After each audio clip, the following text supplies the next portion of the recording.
talk to you about that Santa hat that you're wearing. I How long have you operated under the delusion that you're Santa Claus? Since about 20 minutes ago. 20 minutes ago? Yes. Okay. Well, you know that there's a lot of little boys and little girls around the world that count on Santa.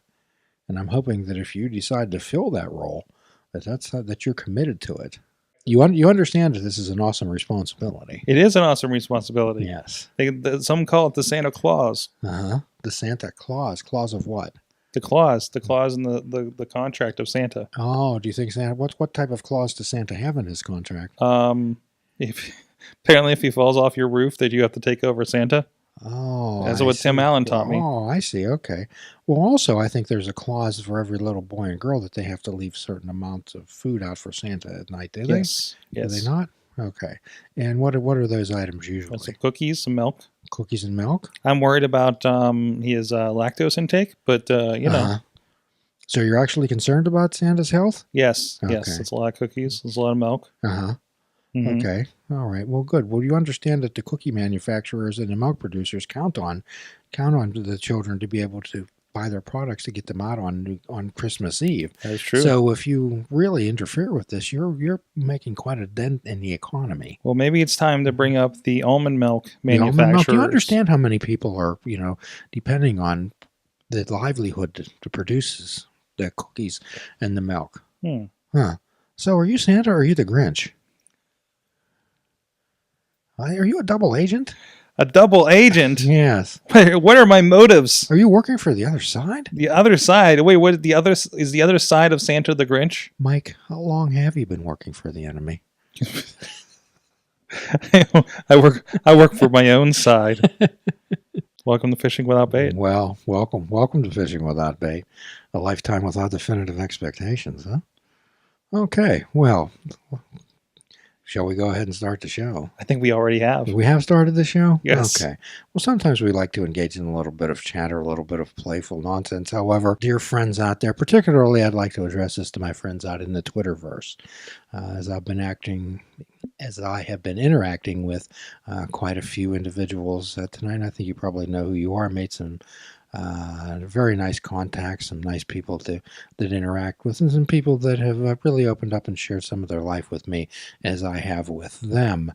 And as most of you know out there, probably that Mr. Mike, my good friend and producer of this program, we have this little repartee going, this give and take, where he talks to me about the benefits and the wonderfulness about interconnecting through social media.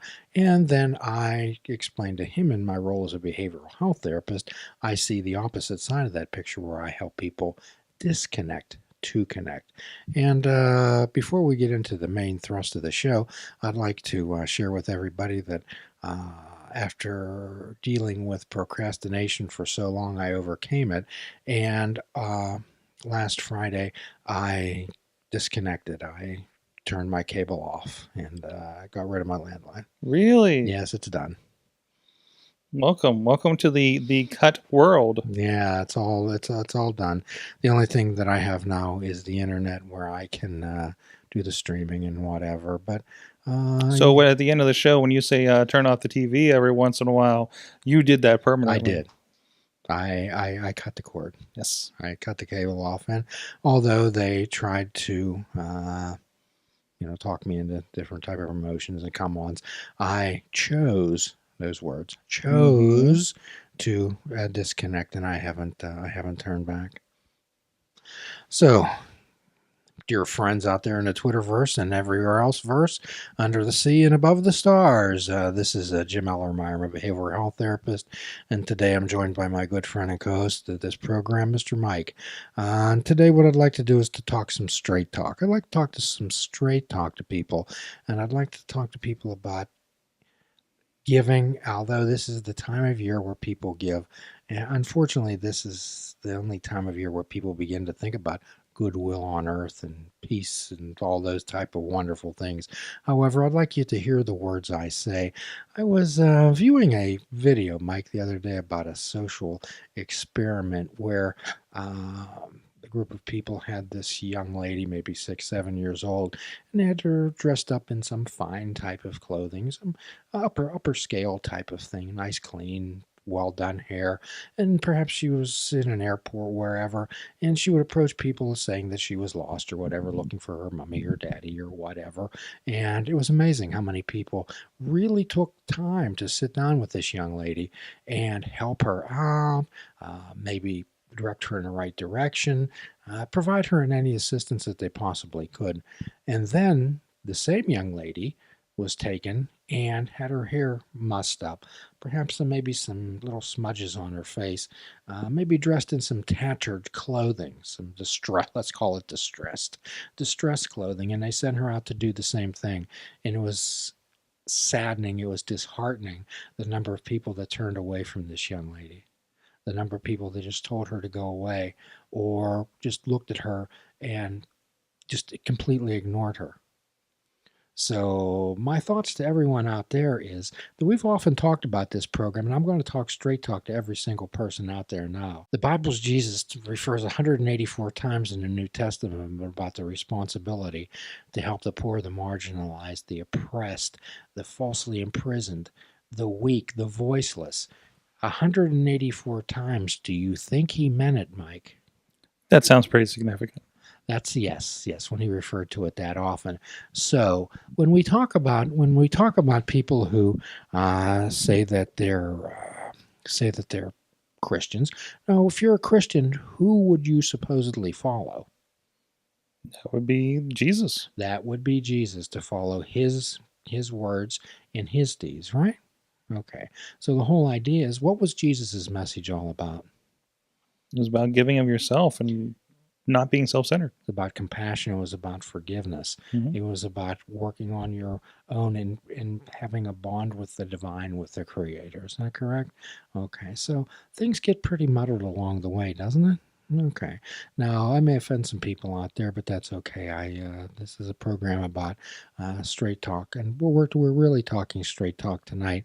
One of the differences between spirituality and religion is spirituality is often referred to as a personal connection with the divine or the eternal or the creator, and sometimes religion is defined as crowd control. Some people do look at religion as just a way to have a rule set for people, so there is an anarchy. Right, and that's important also. But then when it begins to go the other way, Mhm. okay, when we begin to want to influence people's lives and to push them into a certain direction that perhaps falls out of the line of what Jesus is all about. Sort of when people are offended that you're not speaking to their God. That's correct. That's sometimes part of the real problems in this world is when people say, "My God hates your God." Mhm. Okay, and there's truly only one. So how often have you heard people say, "Why does God allow this to happen? Mhm. Why does God allow these starving children to starve? Why are the wars? Why are all these things happening? Did God cause these things, Mike? Who is starving the children? The people that are allowing it in those communities. Yes, and also every single human being, when there's tragedies out there like this, every single human being has to take half an accounting. Mhm. Every single human being out there. I hope every single human being out there really hears the sound of my voice and hears what I'm saying. Every single human being is responsible for everything else, for every sentient being, for every other thing. Everyone is responsible. So in Alcoholics Anonymous, there's a responsibility pledge. It says, I am responsible. When anyone, anywhere reaches out for help, I want the hand of AA to be there. And for that, I am responsible. And we take that seriously. So, everyone out there, what is your pledge? What do you hold responsible? Let's say when you walk down the street and you see people, imagine that's your brother or your sister. How would you want them to be treated? So I was always taught in my practice, and I was taught by a very wise man, and I'll say his name, Dr. Safdar Chaudhry. He always told me, he says, Jim, when someone's sitting across from you, how would you want your brother or your sister or your mother or your father, how would you want them to be treated? I want you to treat them. I want you to treat them the same way. And I always took that to heart. Okay? Everyone out there is our brother and our sister. So, Mike, there are only so many elements in the atomic table, are there not? So far. Okay, I'm sure there will be more. However, when everything is broken down into its basic parts, protons, neutrons, electrons, okay, and then you go even further down into quarks and whatever, you get down into the basic building blocks of energy in the universe. So every single thing is made up basically of the same energy, is it not? So we're all basically made up of the same energy, like the water, the trees, the frog, birds, rock, stone, us. Okay. One of the common mantras in chants is so hum, which is in Sanskrit meaning I am that. So we say these things, we chant these mantras over and over again. So hum, I am that. And the idea when we get into that deep meditation is to connect with everything, understanding that we're part of everything, which is why the Buddha forbid intentional killing, which is why Muhammad forbid the killing of innocents. Okay, and the idea is Buddhists, Hindus, they don't they don't kill things. They don't intentionally destroy things. No one cuts down a tree simply because it's there. Okay, because you're when you're harming that, you're harming part of all. And whom so hum, I am that. We are part of everything. So the deal is, it's unconscionable that people are starving. It's unconscionable that people are homeless. It's unconscionable. It's our choice and our decision. So perhaps when people pass, when they cross over, perhaps the Creator might say to someone, I gave you gifts and talents and abilities. What'd you do with them? I gave you gifts, talents, and abilities. What'd you do with them? Are you going to have an answer? Are you going to have an answer? And it all figures out to what's important. What's the right thing to do? What is the right thing to do? And I know we're sending it out at this time of year. It's getting near Christmas. Goodwill to men, peace on earth, and all those types of things. Okay. How soon do those sentiments vanish, Mike? Usually, stroke of midnight, January 1st, when everybody's counting down and celebrating. Right. Counting down and celebrating. Isn't that interesting, though? Because we go from a goodwill towards men and everything to a looking at my own year kind of mentality. How can I improve myself? Like, we immediately move our perspective along with the holidays and time of the year within a week. So that's changing perspectives. That's changing biases. And the number one bias is when a person doesn't look like me. Okay. When a person doesn't look like me, then I don't want anything to do with them. When that little girl was all dressed up and shined up walking through the airport, everybody wanted to help her because she was like them. But the little girl, the same little girl, however, dressed shabbily and poorly, she wasn't like me. So I want to shun her. I want to stay away from her. How dare you? How dare you do that? So the Creator might come to you someday and says, I put the neediest of my child in front of you and you turned them away. Explain yourself. Sometimes I think people think that they're immortal, that they're never going to die. And we're here, we're spiritual beings and we just happen to be having a human experience. Okay, so how often do you think of that? One of the thoughts is when that's a basic concept. Okay, that we're spiritual beings having a human experience, and it's this human experience that we get so tied up in. We get so caught up in this human experience that we truly forget what's important. So what did the Buddha say? Death defines life. So when we're here in this particular realm, what can we do? What can we do? Are we going to accumulate things for our own good, for our own wealth? For what purpose? And again, separating between what our wants and our needs are. When we see our brothers and our sisters suffering, we say, oh, isn't that bad? Or how often do we just turn the channel and we don't want to see those type of things? We turn the radio off. It's sad and depressing, isn't it? Nobody can do everything, but everyone can do something. So I'm going to challenge every single person out there. I'd like every person that hears our sayings, our thoughts, in the Twitterverse. I'd like to respond. What can you do? What can you do? Everyone can do something, can they not, Mike? Absolutely. Okay. Even if it's one little thing. Even if it's one little thing, if it's an act of kindness, even if it's a smile, when we generate waves of positivity, it can change the world. Well, what can I do? I'm just one person. Okay. So what this is a challenge podcast. And I'm going to challenge everyone out there to avoid the selfishness and the self-centeredness. What is it all about? Is this all about me?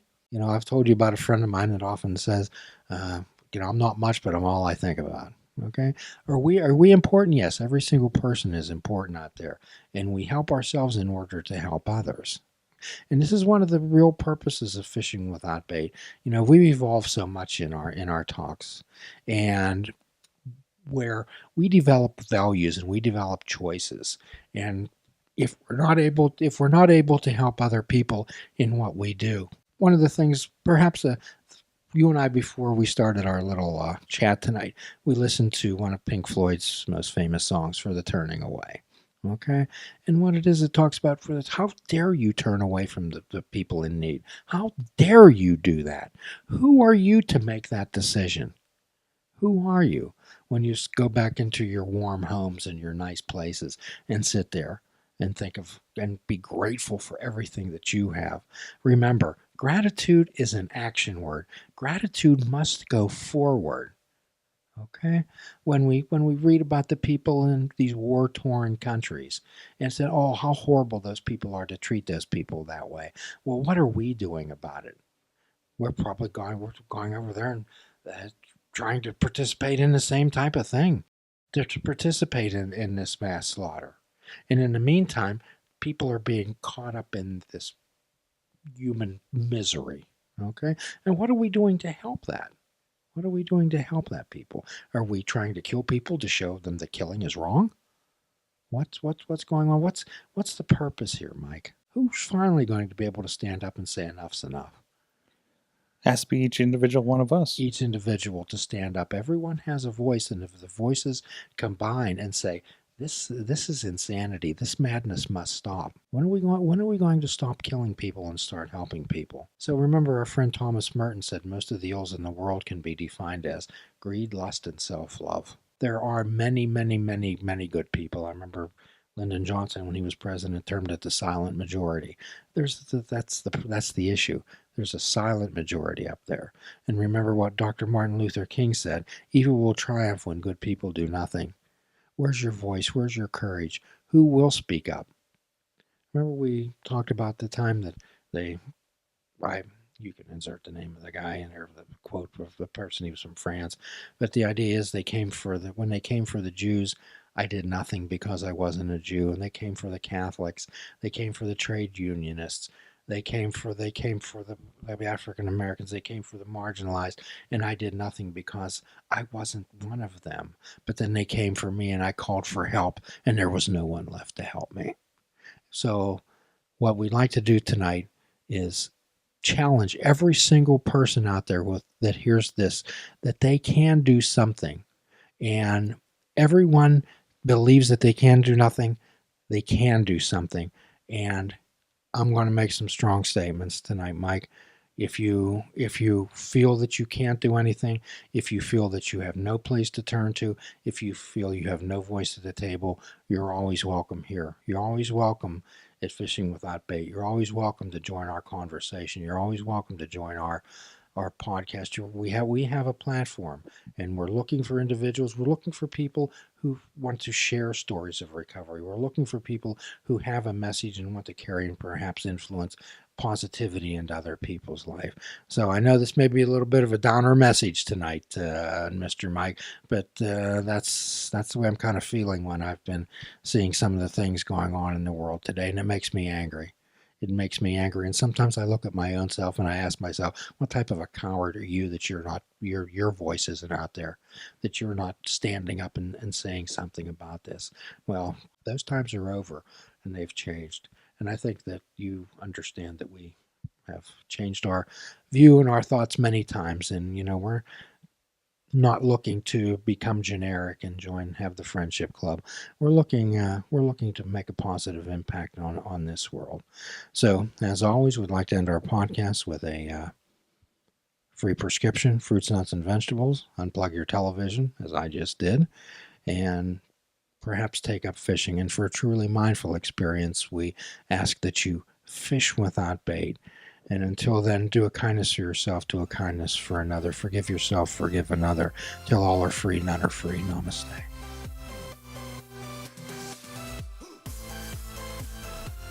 Please check out our website at fishingwithoutbait.com, where you can listen to the show, comment on our discussions, and find out where you can subscribe to our podcast.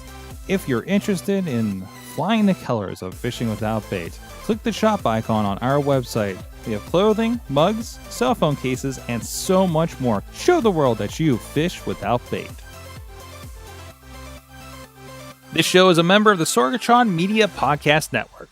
Find out more at sorgatronmedia.com.